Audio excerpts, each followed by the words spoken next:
Pernah kepikiran nggak sih, setiap kali ekonomi lagi goyang, kenapa ya ada aja orang yang kelihatannya malah makin tajir, sementara yang lain justru makin pusing? Ternyata nih rahasianya itu bukan soal hoki, tapi soal gimana cara mereka ngatur uang. Yuk, kita bedah bareng-bareng apa sih yang bikin dua jalan finansial ini beda banget? Ini dia pertanyaan utamanya. Kenapa dengan tekanan ekonomi yang sama, hasilnya bisa beda jauh? Jawabannya ternyata sesimpel ini. Semuanya balik lagi ke mindset dan kebiasaan kita sehari-hari. Oke, biar gampang kita sebut aja dua tipe orang ini, si makin boncos dan si makin kaya. Bedanya mereka itu bukan soal berapa banyak duit di rekening mereka di awal loh, tapi soal gimana cara mereka nanggepin krisis dan ngelola apa yang mereka punya. Nah, perbedaan pertama dan ini yang paling krusial, dimulai dari detik pertama kita dengar berita ekonomi yang jelek. Reaksi pertama Anda itu panik atau justru mikirin strategi? Disinilah persimpangan jalannya. Pas ada berita buruk soal ekonomi, kelompok pertama langsung panik. Kelompok kedua, mereka tarik nafas dulu, tenang, baru mulai mikirin langkah selanjutnya. Panik ini ya, ujung-ujungnya rugi. Orang yang makin boncos itu biasanya ambil keputusan impulsif. Misalnya jual semua aset pas pasar lagi anjlok, atau malah ikut-ikutan beli sesuatu tanpa riset sama sekali. Pokoknya, keputusan yang dasarnya emosi itu hampir pasti bikin rugi. Prinsipnya sebenarnya simpel banget. Sebelum bisa ngatur duit, atur dulu emosi. Orang yang makin kaya itu paham betul kalau kunci utama kendali finansial itu datangnya dari pikiran yang tenang.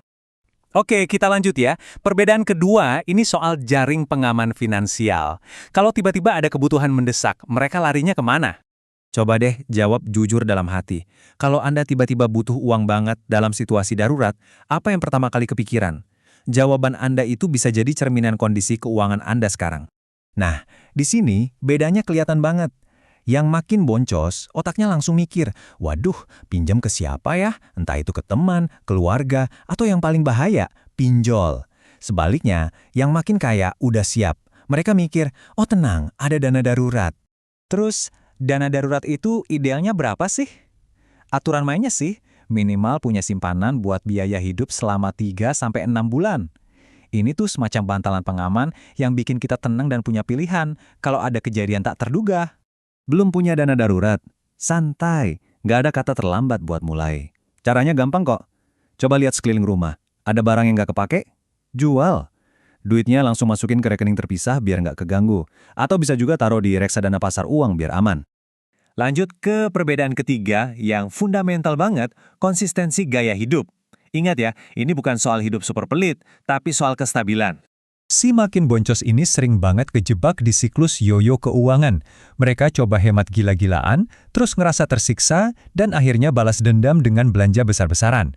Sebaliknya, si makin kaya fokusnya cuma satu, hidup konsisten di bawah pemasukan mereka. Pernah ngalamin nggak? Seminggu penuh makannya super irit, pas weekend tiba-tiba ngerasa, wah gue berhak dapat hadiah nih. Terus langsung kalap makan enak, belanja ini itu. Nah, itu siklus yang bahaya. Ujung-ujungnya pengeluarannya malah lebih gede dari yang dihemat, jebakan banget. Intinya begini, kita ini kan makhluk kebiasaan. Sekali udah terbiasa dengan gaya hidup tertentu, apalagi yang lebih enak, susah banget loh buat turun kelas. Makanya, konsistensi itu jauh lebih ampuh daripada diet keuangan yang ekstrim tapi nggak bertahan lama. Perbedaan keempat, ini semua tentang kemana uang kita pergi lebih dulu. Singkatnya, soal prioritas. Coba perhatiin deh, yang makin boncos itu biasanya mentingin keinginan dulu. Lihat temennya main pedal, ikut beli raket. Ada konser, ikut war tiket.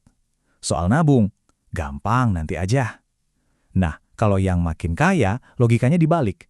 Mereka beresin dulu kebutuhan dan tabungan masa depan, baru sisanya buat senang-senang. Konsepnya itu keren banget.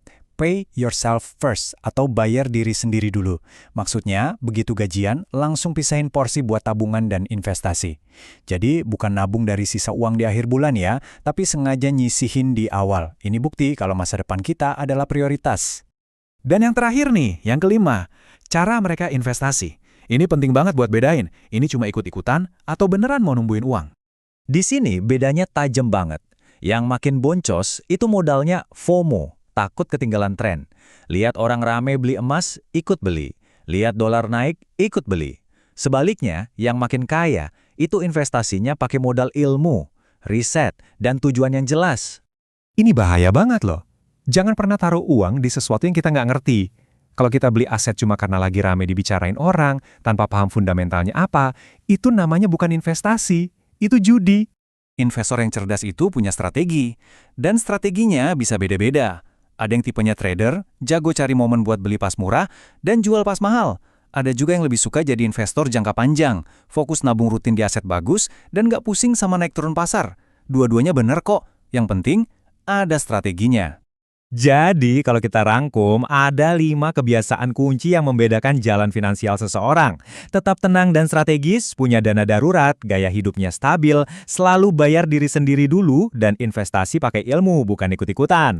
Dan yang paling keren, semua kebiasaan ini bisa kita bangun. Siapapun bisa. Nah, sekarang pertanyaannya kembali ke Anda. Sambil kita siap-siap menyambut tahun yang baru, dari 5 kebiasaan tadi, mana nih satu yang mau Anda jadikan fokus utama? Nggak usah semuanya langsung, pilih satu aja dulu untuk dibangun. Karena satu kebiasaan baru itu udah bisa mengubah segalanya. Keputusannya ada di tangan Anda.